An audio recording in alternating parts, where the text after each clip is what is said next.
This episode of The Dashboard comes to you from a place called Botha. We are 8,000 feet above sea level, and the peaks behind me are as high as 12 to 14,000 feet.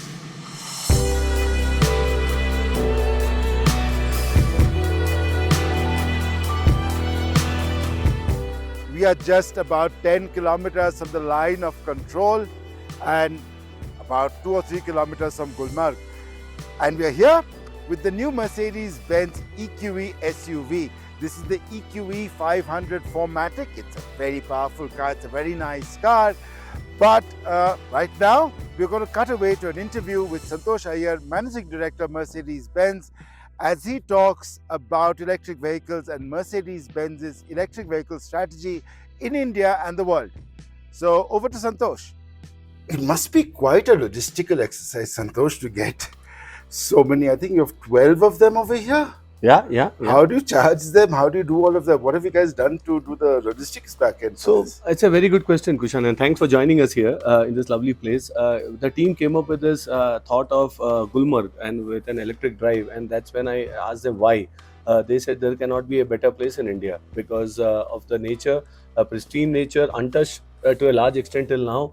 And I think there is no better way to showcase sustainable mobility in such a backdrop. So the next natural question was, how do we pull it off? On two counts: one on charging, and second also considering the permissions and what we get to do here in this part of the world. So I think on the permission side, the Jammu Kashmir tourism, the police, they were so welcoming here to say that no, it's normal.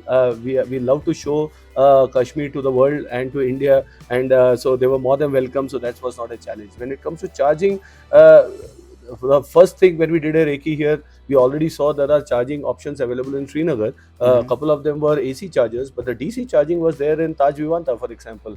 And they were kind enough to say, hey, even if you guys are not doing in Taj, but you do it in Khyber, in Gulmarg, but we still can offer you our chargers. So that shows, I think, how open people are to give their ecosystem out to charging to EVs. When we spoke to this property, they said, yeah, this is the future and we invest. And today we have 4 30 kilowatt DC chargers available in this property. So for 12 cars, 4 here, 2 near the airport, I think we have enough and more coverage when it comes to chargers. And to be honest, Kushan, the range is 550 kilometers. So even for an average day, you won't use more than 25-30% of charge. So even if you end up using 50%, we still have to charge once in 2 days, 3 days. The other issue, and this is something, obviously, since this car has a 90 kilowatt hour battery charger, it's a big battery.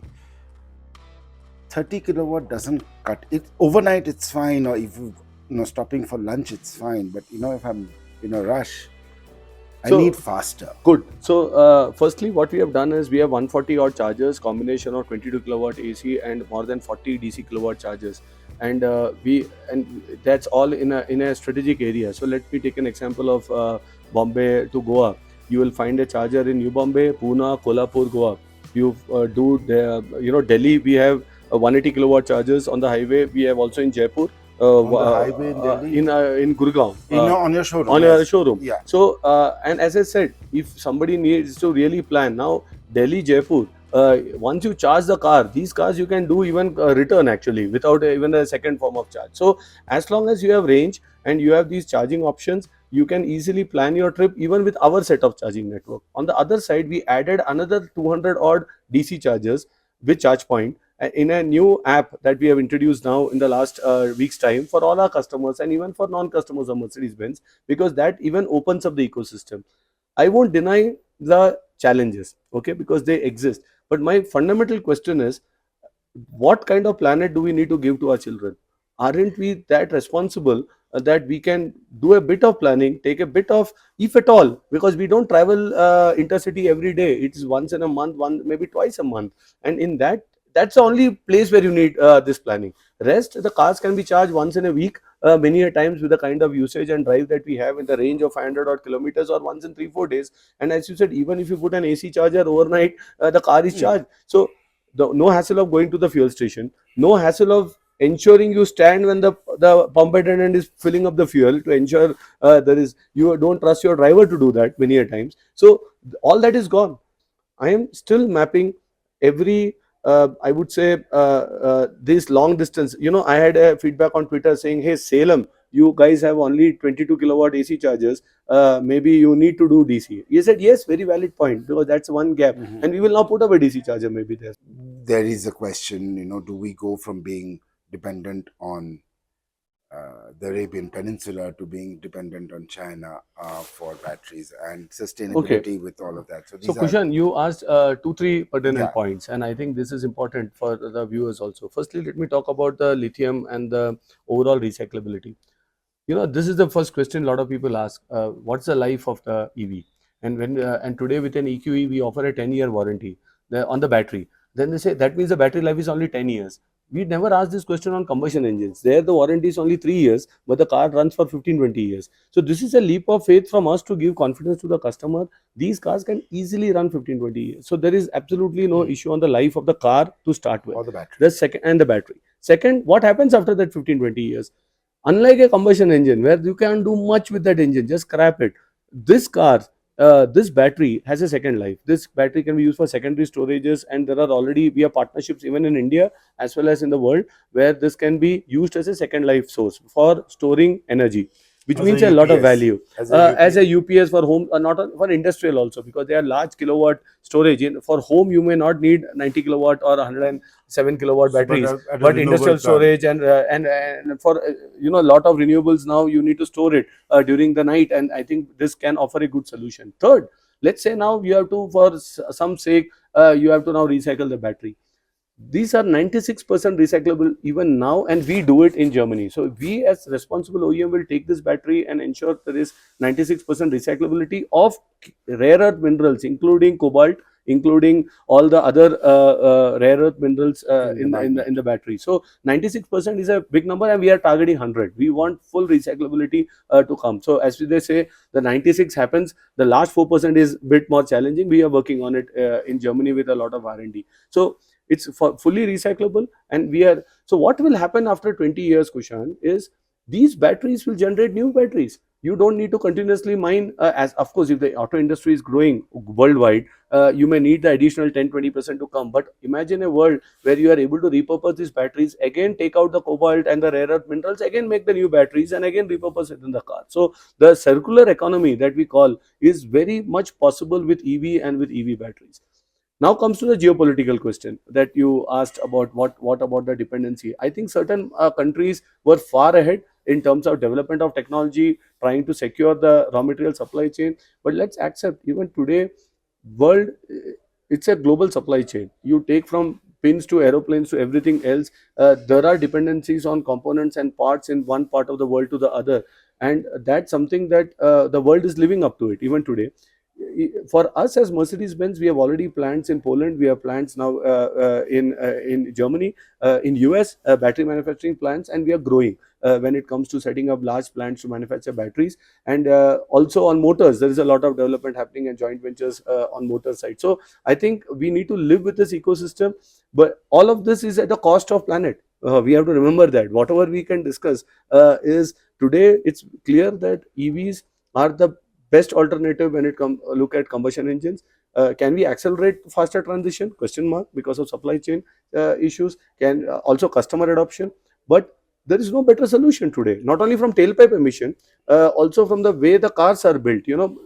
Another thing, I am sure you must be getting this. Why don't we put an EV motor in a combustion engine car? And then Make a hybrid. the car looks nice. It's also more spacious. Maybe it's also more.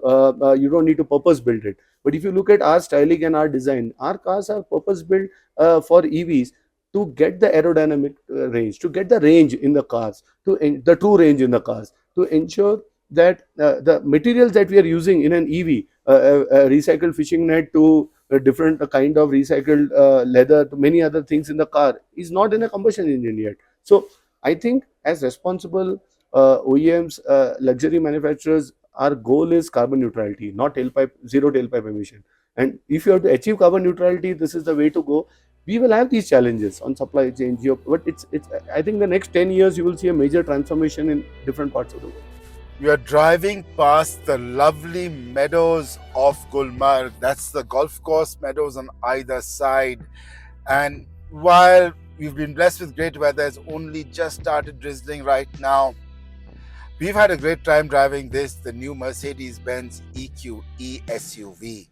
So what do we need to know about this car? Well, to start with, it's got a 90 kilowatt hour battery, which the company says is good enough for 550 kilometers of range.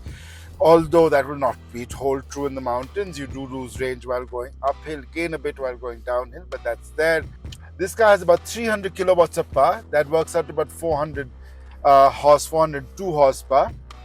And it's good enough for 210 kilometers of max speed. It's restricted at 210 kilometers because of energy discharge rates and all.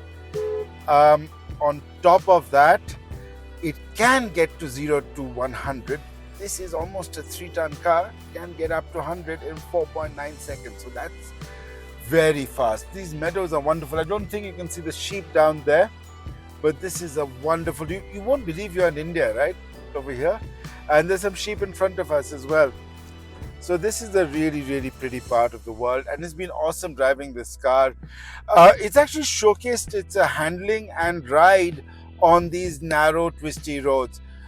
Going up to Botapa 3 as we did earlier today, the roads were pretty bad at some stretches, but you can raise the level of this vehicle to go through off-road patches. It's not a true off-roader, but it is a 4MATIC. That means it has 2 motors, both front and rear axles. But at 1.39 crore, this is expensive. Yes, you can argue, as Santosh from Mercedes did, that it is only 9 to 10 lakh rupees more than a fully equipped GLE on the road. Yes, that might be true, but it's more expensive than the competition from Audi, which is the Q8 e-tron, and from Mercedes, which is the BMW iX. There are certain things on this car that are fantastic, such as this 56-inch hyper screen up front, which has a functional screen even for the driver. That's there in the EQS as well. It's quite good fun. But yes, it is pricey. As Santosh said on his video, it is unfortunate that you cannot assemble the car here. So anyway, great day driving. Thank you so much for watching this episode of The Dashboard, and next time we'll be doing something pretty interesting as well. See you guys.